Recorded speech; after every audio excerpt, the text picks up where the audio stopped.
पश्चिम बंगाल ने बीजेपी की झोली उम्मीदों से कहीं ज्यादा भर दी है। सिर्फ बहुमत ही नहीं, बंगाल में बीजेपी को बहुमत से भी बहुत ज्यादा मत मिला है। 2/3 से ज्यादा सीटों पर बीजेपी का कमल खिला है। और अपने टेलीविजन स्क्रीन पर जब आप निचली पट्टी को देखते हैं तो 208 सीटें भारतीय जनता पार्टी की झोली में इस बार बंगाल की जनता ने डाला है। और वहीं ऐसा प्रतीत होता है कि जो बीजेपी पिछली बार के चुनाव में 77 सीटों पर थी, उसी के आसपास 79 सीट्स पर ममता बनर्जी पहुंच चुके हैं। प्रधानमंत्री नरेंद्र मोदी बीजेपी की इस महाजीत पर बीजेपी मुख्यालय में पार्टी कार्यकर्ताओं के बीच आए। उन्होंने इस जीत को श्यामा प्रसाद मुखर्जी के विश्वास की जीत कहा। बंगाल की जीत को उन्होंने मां गंगा का आशीर्वाद कहा। बंगाल में सिर्फ 10 वर्षों के अंदर 3 सीटों के आंकड़े से डबल सेंचुरी के पार जाना बीजेपी की अभूतपूर्व सफलता है। बंगाल ने 34 साल लेफ्ट का लाल रंग देखा, फिर 15 साल ममता बनर्जी की फूल पत्ती का रंग देखा और अब केसरिया बंगाल का नया रंग है बीजेपी का। ये वो बंगाल है जिसमें जय मां काली और जय श्री राम का उद्घोष है। बीजेपी ने कमल असम में भी खिलाया है, वहां भी कमाल ही किया है। सोचिए, वहां की 126 सीटें जिनमें से बीजेपी ने सेंचुरी मार दी है। तो टॉप बैंड में अगर हम असम का भी नंबर एक बार दिखा सकें, क्योंकि वहां पर सेंचुरी मार दी है भारतीय जनता पार्टी ने। असम में हेमंत बिस्वा शर्मा के चेहरे पर बीजेपी ने सुपर हैट्रिक लगा दी है। पुडुचेरी, जहां पर एनडीए सरकार की वापसी हो रही है, एनआर कांग्रेस के साथ मिलकर बीजेपी ने दक्षिण की इस खूबसूरत जगह पर मोदी के नेतृत्व पर भरोसा कायम रखने में बड़ी कामयाबी हासिल की है। तमिलनाडु में इस बार थलपति विजय ने सारे समीकरणों को ध्वस्त कर दिया है। पहली बार राजनीति के अखाड़े में उतरे विजय ने अपनी नई नवेली पार्टी से डीएमके के पांव उखाड़ दिए हैं और एआईएडीएमके को भी जमने नहीं दिया है। उधर केरल में लेफ्ट को आउट कर कांग्रेस की अगुवाई वाला यूडीएफ सरकार बनाने की स्थिति में आ गया है। लेफ्ट अब देश में कहीं नहीं है और राहुल गांधी के लिए राहत यही है कि अब 4 राज्यों में कांग्रेस के मुख्यमंत्री बन जाएंगे। और इस वक्त की सबसे बड़ी खबर आ रही है भवानीपुर सीट से। ममता बनर्जी पीछे हो गई हैं। 17 राउंड की काउंटिंग के बाद शुभेंदु अधिकारी ने ममता बनर्जी को 6000 से ज्यादा वोटों से पीछे कर दिया है। अभी 3 राउंड्स की गिनती बाकी है, तो भवानीपुर की यह लड़ाई बहुत कांटे की बनती जा रही है और 6226 वोटों का मार्जिन बना लिया है शुभेंदु अधिकारी ने।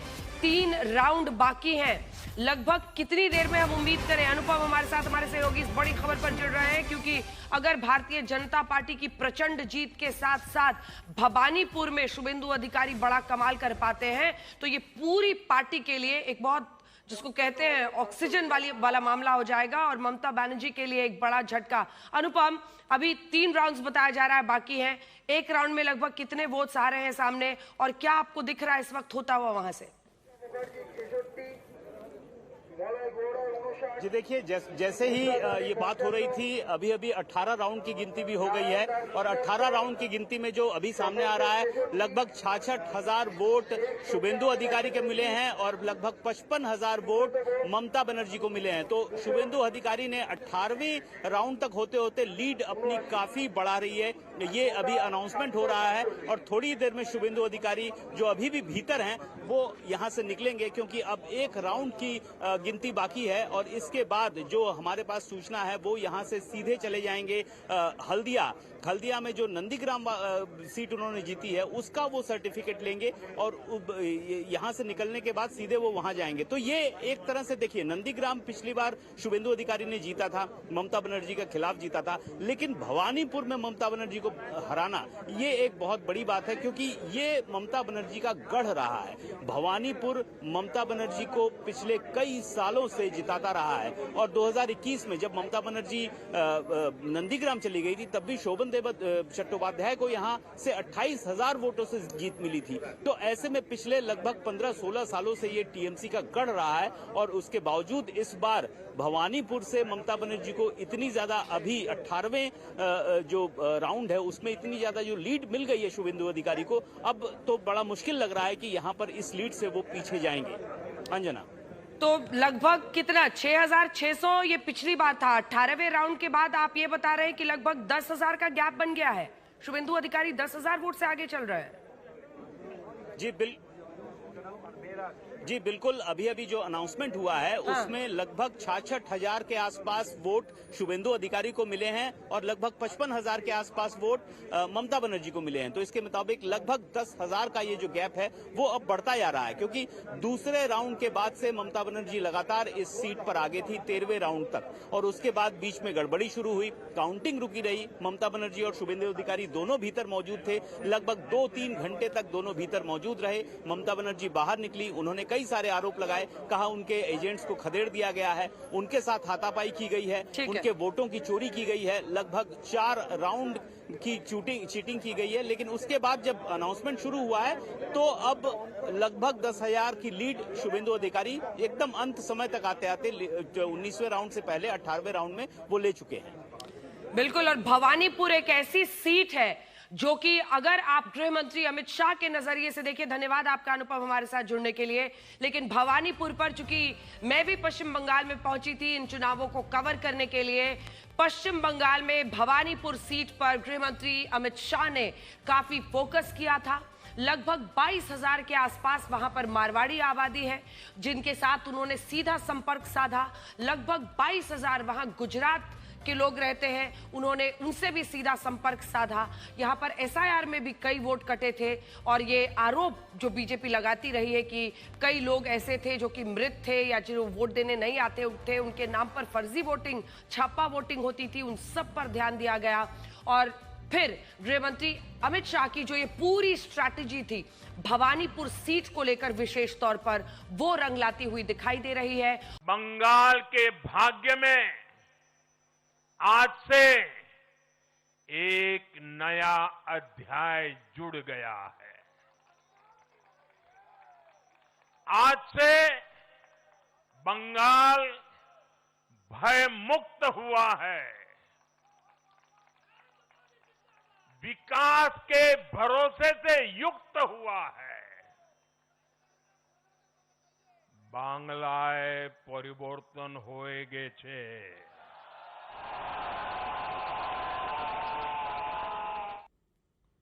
विशेष बंगाली लिबास में भी आज प्रधानमंत्री थे। बंगाल का रंग, हालांकि 5 राज्यों के नतीजे आ जाए, 3 आउट ऑफ 5 बीजेपी का स्कोर है, लेकिन बावजूद इसके बंगाल का रंग गाढ़ा था क्योंकि जीत बड़ी है, महाविजय है। बंगाल में आजादी के बाद पहली बार प्रधानमंत्री नरेंद्र मोदी के नेतृत्व में जब बंगाल में बीजेपी चुनाव लड़ी है और गृह मंत्री अमित शाह की रणनीति पर चली है, तो दोनों का दम दिखा है और बंगाल में ये महाविजय बीजेपी के हाथ लगी और शायद इसी वजह से बंगाल का रंग आज गाढ़ा वहां पर दिख रहा था। बंगाल की इस महाविजय पर प्रधानमंत्री अपने कार्यकर्ताओं को नहीं भूले। प्रधानमंत्री नहीं भूले कि बंगाल में किस तरह आम कार्यकर्ताओं ने हिंसा, संघर्ष और उन सब के बीच ये रास्ता बनाया ताकि एक दिन बीजेपी को जीत मिल सके। बंगाल में हमारे कितने ही कार्यकर्ताओं ने अपना जीवन इस जीत के लिए समर्पित किया है। भाजपा की कितनी महिला कार्यकर्ताओं को तमाम अत्याचार सहने पड़े हैं। आप कल्पना नहीं कर सकते कि केरल में और बंगाल में भाजपा के हर कार्यकर्ता को कितनी मुसीबतें झेलनी पड़ी है, उन पर कितने जुल्म हुए हैं, कितने अत्याचार हुए हैं। मैं आज बंगाल में भारतीय जनता पार्टी की सफलता का श्रेय ऐसे सभी कार्यकर्ताओं को, उनके परिवारों को देता हूं। मैं जीत बंगाल की जनता को समर्पित करता हूं। प्रधानमंत्री ने आज वादा किया कि बंगाल की नई सरकार की पहली कैबिनेट बैठक में ही आयुष्मान भारत लागू हो जाएगा। प्रधानमंत्री ने विकास के कामों से लेकर घुसपैठियों के खिलाफ कार्रवाई की आज वहां बात की है। मैं आज हर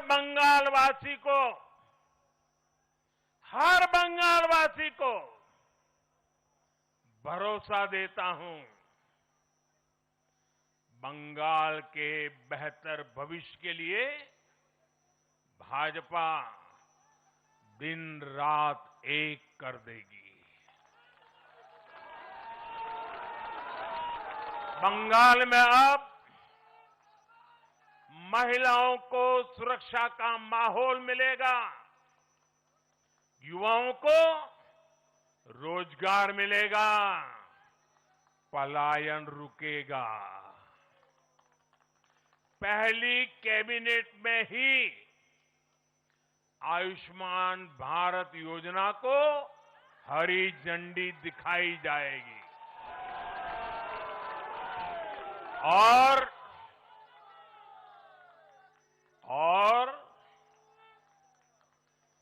घुसपैठियों के खिलाफ भी सख्त से सख्त कार्रवाई होगी। बीजेपी साल 2024 के लोकसभा चुनाव में थोड़ी लड़खड़ाई, पूर्ण बहुमत से पहले जाकर ठहर गई।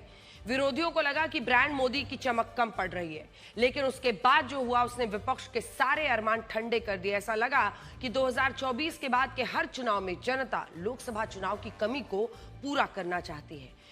उसी साल हरियाणा में विधानसभा चुनाव हुए, जहां लगातार तीसरी बार बीजेपी ने सरकार बनाई और अपने दम पर पूर्ण बहुमत हासिल किया। महाराष्ट्र में भी विधानसभा चुनाव हुए और लगातार तीसरी बार एनडीए को बहुमत हासिल हुआ। 2019 में शिवसेना एनडीए से अलग होकर कांग्रेस के साथ चली गई थी, लेकिन 24 में हुए चुनाव में फिर से एनडीए की सरकार और बीजेपी का मुख्यमंत्री बना देवेंद्र फडणवीस सीएम बने। 2025 में दिल्ली में विधानसभा चुनाव हुए और 27 साल बाद दिल्ली में बीजेपी की सरकार बनी। इसके साथ ही 2025 में बिहार में हुए विधानसभा चुनाव में एनडीए की सरकार बनी, बीजेपी को जबरदस्त सीटें मिली और इस साल बिहार में बीजेपी को अपना मुख्यमंत्री भी सम्राट चौधरी मिल गया। और इस साल बीजेपी ने वो कर दिखाया जो कभी नहीं हुआ। असम में बीजेपी ने हैट्रिक लगाते हुए प्रचंड जनादेश 102 सीटें हासिल कर ली। 20 राउंड की काउंटिंग पूरी हो गई है और अभी अनाउंसमेंट हो गया है कि शुभेंदु अधिकारी लगभग 15,000 वोटों से जीत चुके हैं। हम यहाँ पर देखिए बीजेपी कार्यकर्ता जो हैं और जो बाहर में है काउंटिंग के, वो यहाँ पर इस वक्त गेरुआ जो रंग है, सैफरन कलर जो है, भगवा रंग में रंगे हुए बीजेपी कार्यकर्ता यहाँ पर हैं। बीजेपी की जीत कितनी बड़ी है भवानीपुर से? ये हम लोग निश्चित था, जब शुभेंदु अधिकारी नॉमिनेशन मिला तब से हम लोग निश्चित था। ये 15 साल से तृणमूल यहाँ पे अपोशासन किया है, उस अपोशासन से मुक्ति पाने के लिए भवानीपुर का जनगण खुले वोट दिया है, हम लोग शुभेंदु अधिकारी को जिताया है। टोटल कितने सीट से जीते हैं थोड़ा बताइएगा? शुभेंदु अधिकारी कितने सीट से कितने 15,114 15,114 से भवानीपुर विधानसभा से उनकी जीत हुई है और ऐतिहासिक जीत है। और जीत का सेहरा बस्ती में रहने वाले लोग, बिल्डिंग में रहने वाले लोग, इस विधानसभा क्षेत्र के 63 वार्ड 70, 71, 72, 73, 74, 77 और 82 इस यहाँ के तमाम जो मतदाता हैं उनको बहुत बहुत बधाई है। और ये पूरी शुभेंदु अधिकारी की जीत जो है वो जनता को समर्पित है। जीत जनता को समर्पित है। जो बीजेपी के नेता और कार्यकर्ता भवानीपुर में जिन्होंने काम किया है वो इस वक्त यहाँ पर मौजूद हैं जना, और एक बड़ी भारी जीत एक तरह से हम देख सकते हैं यहाँ पर बीजेपी की। सबसे बड़ी बात है कि स्ट्रांग होल्ड रहा है बीजेपी का। बहुत बड़ी खबर है अनुपम, ये बहुत बड़ी खबर है। अपने दर्शकों को एक बार ये खबर फिर से बता दें, आप बने रहिए। अगर वहां पर कोई बड़ा नेता आता है तो आपका रुख सीधा करें। भवानीपुर की इस जीत के क्या मायने हैं शुभेंदु अधिकारी के लिए, वो अपने दर्शकों को बता देते हैं। भवानीपुर की सीट कोलकाता की दरअसल एक ऐसी सीट है जहां पर 3 बार ममता बनर्जी अपने दम पर चुनाव लड़कर जीत चुकी है, लेकिन इसमें एक ही बार उन्होंने सीट को चुना था, 2 बार उन्होंने उपचुनाव में ये सीट हासिल किया था। एक जब वो पिछली बार नंदीग्राम में हार गई शुभेंदु अधिकारी के सामने, तब उन्होंने ये तय किया कि वो भवानीपुर में बाई इलेक्शन लड़ेंगी, क्योंकि वहीं पर उनका घर भी है, तो ये पूरा इलाका उनके साथ रहता है। ऐसे में उन्होंने सोचा, भवानीपुर से उन्होंने बाई इलेक्शन लड़ा और वहां 58,000 वोटों से पिछली बार जीती थी। लेकिन इस बार जमीनी स्तर पर जिस तरह का काम भारतीय जनता पार्टी ने इस सीट पर किया था, जैसा कि मैंने आपको बताया, भारी तादाद में यहां पर ऐसे लोग भी रहते हैं जो पश्चिम बंगाल के नहीं है लेकिन यहां आकर बस गए हैं, जिसमें न सिर्फ राजस्थान के लोग हैं, जिसमें बिहार के लोग हैं, जिसमें गुजरात के लोग हैं। ये सभी लोग वहां पर मौजूद थे। और इसी के साथ साथ अगर आप देखिए तो जो रणनीति बनाई गई, गृह मंत्री अमित शाह ने बिल्कुल स्टोरी बोर्ड एक तरह से तैयार किया इस भवानीपुर सीट का, और उन्होंने पूरी ताकत झोंक दी कि कैसे ममता बनर्जी को उनके गढ़ में हराना है। आप कल्पना नहीं कर सकते। और जो लोग बंगाल की राजनीति को समझते हैं, जैसे वो पिछली बार अचरज में आए थे जब नंदीग्राम ममता बनर्जी हार गई थी, वही नंदीग्राम जो 2011 में उनके लिए उनके सत्ता या फिर राजनीतिक उदय का कारण बना, जहां पर 2011 में वाम दलों की सरकार के खिलाफ उन्होंने सबसे ज्यादा आंदोलन किए। वो नंदीग्राम उनका गढ़ बना, सत्ता परिवर्तन हुआ, टीएमसी की सरकार आई, नंदीग्राम और ममता एक दूसरे के पर्याय बन गए। लेकिन पिछली बार शुभेंदु अधिकारी ने उसी नंदीग्राम की सीट पर ममता बनर्जी को शिकस्त दी, और आज देखिए कि वो भवानीपुर में उनको चैलेंज करते हैं, और भवानीपुर में भी उन्होंने ममता बनर्जी को 15,113 वोटों से हरा दिया है। पिछली बार का मार्जिन कम था, लेकिन इस बार का जो मार्जिन है वो 15,113 वोटों का है। 22,000 के आसपास वहां पर रहते हैं गुजरात के लोग, 22,000 के आसपास वहां पर जो मारवाड़ी समुदाय के लोग हैं, 21,000 22,000 वो रहते हैं। गृह मंत्री अमित शाह ने उनके साथ न सिर्फ बाकायदा डिनर किया बल्कि उनके साथ संपर्क साधा। पूरा एक एक बूथ पर उन्होंने मोबिलाइजेशन करके इस बार ये तय किया, सुनिश्चित किया कि उनके कार्यकर्ता, उनके बूथ इंचार्ज ये सुनिश्चित करें कि जो भी बीजेपी का वोटर है वो वोट डालने के लिए जरूर निकले, क्योंकि अक्सर शहरों में लोग उदासीन हो जाते हैं वोटों को लेकर। लेकिन उन्होंने ये जिम्मेदारी बाकायदा अपनी टीम को दी कि ये सुनिश्चित किया जाए कि हर कोई वोट करने जाए। और इस पूरी कड़ी में अगर एक तरफ 208 की इतनी बड़ी प्रचंड लहर वाली जीत बीजेपी की झोली में आई है पश्चिम बंगाल में, तो उससे या समानांतर जो सबसे बड़ी खबर उनके लिए पश्चिम बंगाल से आ रही है वो ये कि भवानीपुर में ममता बनर्जी को हराने में बीजेपी कामयाब हुई है। शुभेंदु अधिकारी ने यहां पर भी अपना झंडा गाड़ दिया है। 15,113 की नंदीग्राम की सीट भी एक बार फिर से जीतने में शुभेंदु अधिकारी कामयाब हुए हैं। 2018 में वो छोड़कर आए थे टीएमसी को, ममता बनर्जी के काफी करीबी थे, ममता बनर्जी के चीफ स्ट्रैटेजिस्ट भी माने जाते थे, उनके रणनीतिकार माने जाते थे। 2018 में वो ममता बनर्जी को छोड़कर भारतीय जनता पार्टी में आए और 2021 आते आते उन्होंने पार्टी को मजबूत किया।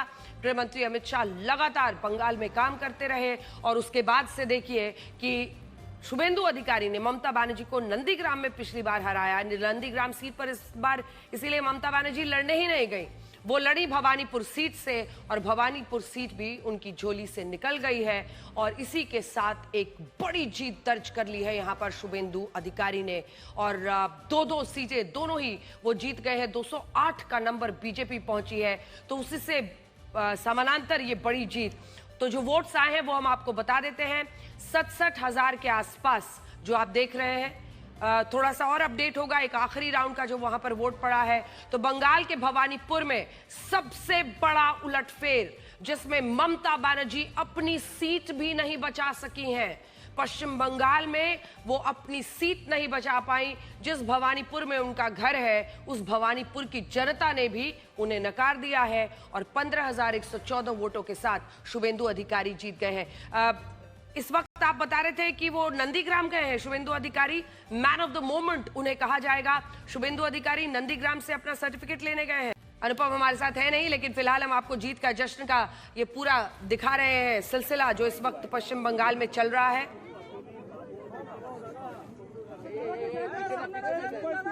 तो इस वक्त वहां पर आप देख रहे हैं कि थोड़ी हलचल दिखाई दे रही है, लेकिन फिलहाल नतीजे घोषित कर दिए गए हैं और भवानीपुर में ममता की बड़ी हार इसे कहा जाएगा।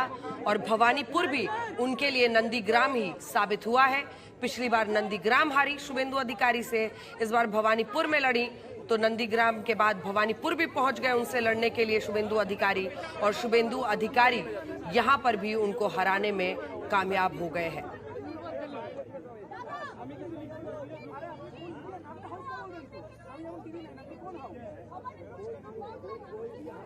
तो ये बड़ी खबर इस वक्त की हम आपको बता रहे हैं। भवानीपुर में ममता की बड़ी हार। पश्चिम बंगाल कई दशकों तक राजनीति का आप देखिए तो भारतीय जनता पार्टी के लिए एक ऐसा मिथक रहा जहां पर जिसे समझ पाना, जिसे तोड़ पाना, इस चक्रव्यूह को पार कर पाना उनके लिए आसान नहीं रहा। लेकिन गृह मंत्री अमित शाह ने इस मिथक को न सिर्फ समझा बल्कि अपनी सूझबूझ और रणनीति से तोड़ दिया।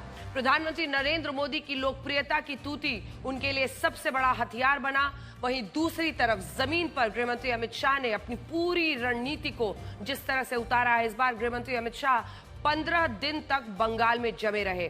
उन्होंने बंगाल में 5 अलग अलग जोन्स में नाइट स्टे कर देर रात तक संगठन की बैठकें की। उन्होंने पश्चिम बंगाल में 50 से ज्यादा चुनावी कार्यक्रम किए, जिनमें 30 जनसभाएं, 12 रोड शोज, बैठकें, प्रेस कॉन्फ्रेंसेस शामिल थी।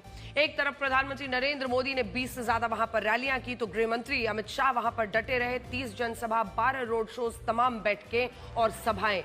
बीजेपी ने बंगाल को सांगठनिक रूप से 43 जिलों में बांटा। उन 43 में से गृहमंत्री अमित शाह ने 42 सांगठनिक जिले खुद कवर किए। 5 अलग अलग जोन्स में नाइट स्टे किया और उसके बाद संगठन की बैठकें की। और पिछले चुनाव में अगर आप देखिए तो मनमाफिक परिणाम भले ना मिला, लेकिन अमित शाह अपनी रणनीति पर टिके रहे और इसीलिए इसी आत्मविश्वास और इसी मेहनत और इसी भरोसे के सहारे 22 अप्रैल 2026 को ऐसी भविष्यवाणी उन्होंने की थी जो आज सत्य साबित हो गई है। उन्होंने दमदम में भरे मंच से 4 मई का पूरा खाका जनता के सामने पेश कर दिया और कहा कि 4 मई को सुबह काउंटिंग चालू होगी। 8 बजे बैलेट बॉक्स खुलना शुरू होगा। 9 बजे पहला राउंड, 10 बजे दूसरा राउंड, 1 बजे काउंटिंग समाप्त। दीदी टाटा गुड बाय। आज 4 मई को उनकी ये बात। ममता बनर्जी का हराना बहुत जरूरी था। ममता बनर्जी का राजनीतिक संन्यास अभी हो गया है। 21 में नंदीग्राम में हारी, इस बार हार गया 2 बार। इस बार भी हारा 15,000 से ज्यादा वोट से। उनको खुल के मुसलमान वोट दिया। वार्ड नंबर 77 में जितना मुसलमान वोट देने के लिए निकला सब ममता को वोट दिया। और मुझे हिंदू, सिख, जैन, बुद्धिस्ट लोग ने आशीर्वाद देकर जिताया। ये जीत हिंदुत्व का जीत है। ये जीत बंगाल का जीत है। ये जीत नरेंद्र मोदी जी का जीत है।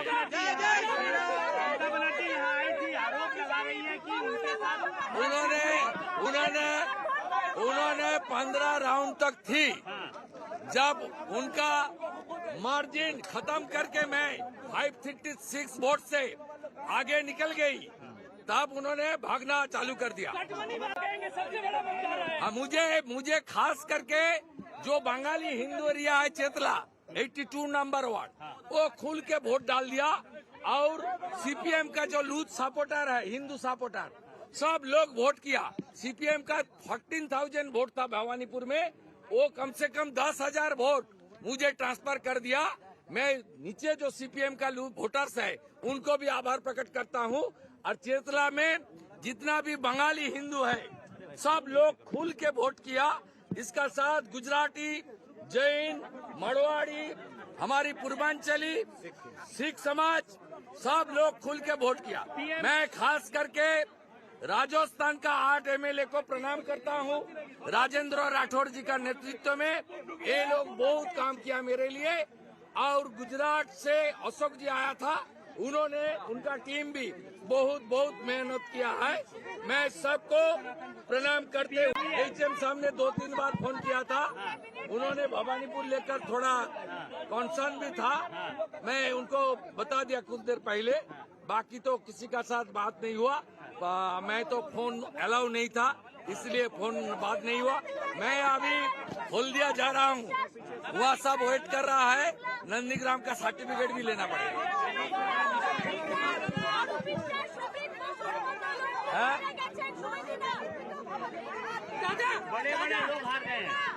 नंदीग्रामे मुसलमान बेशी छिलो, मार्जिन कम হয়েছে।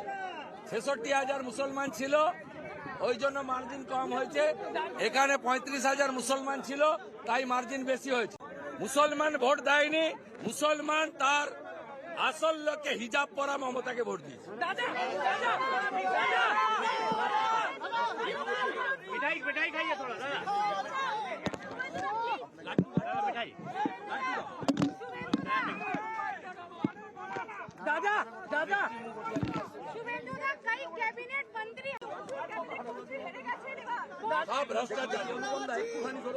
भ्रष्टाचारी भ्रष्टाचारी इनके दोनों हाथ में लड्डू हैं, एक तरफ नंदीग्राम वाला लड्डू और दूसरी तरफ भवानीपुर का लड्डू।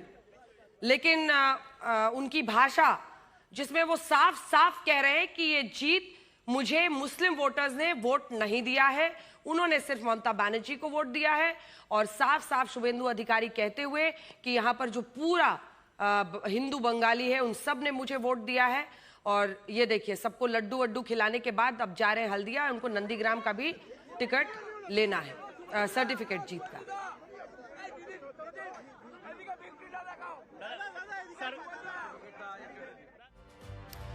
तो शुभेंदु अधिकारी ने आपने देखा जीत के बाद इंसान का रंग ढंग ही बदल जाता है। हालांकि वो लगातार आज सुबह से बातचीत कर रहे थे, लेकिन आत्मविश्वास का एक नया मकाम। और जैसा मैंने आपको कहा, दोनों हाथ में लड्डू खिला भी रहे हैं, दोनों हाथ में रसगुल्ला कह लीजिए, क्योंकि भवानीपुर की सीट भी जीत ली, ममता बनर्जी को हरा दिया नंदीग्राम के बाद।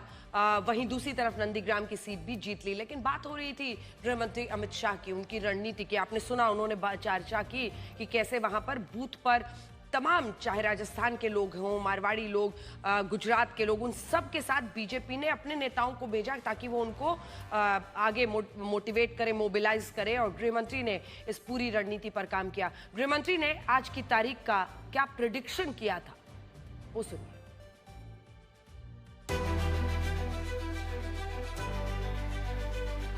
4 मई को सुबह काउंटिंग चालू होगी। 8 बजे बैलेट बॉक्स खुलना शुरू होगा। 9 बजे पहला राउंड, 10 बजे दूसरा राउंड, 1 बजे काउंटिंग समाप्त और विधि टाटा गुड बाय।